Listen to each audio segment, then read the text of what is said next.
আসসালামু আলাইকুম বন্ধুরা, দেখেন আমাদের বাসায় তো একটু আগে জর্দা পাকিয়েছে। দেখেন সবাই কে কে খাবেন চলে আসেন আমাদের বাড়িতে, সবাই একসঙ্গে খাই।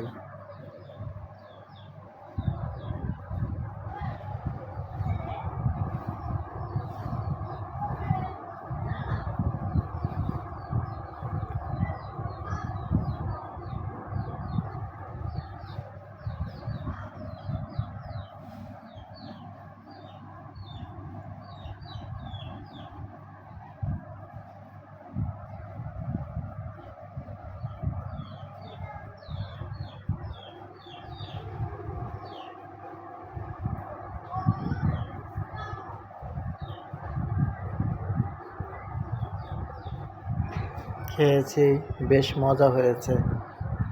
কার কার খেতে ইচ্ছে করছে সবাই চলে আসেন। সবাইকে জর্দার দাওয়াত দেওয়া হলো, জর্দা খাওয়ার দাওয়াত।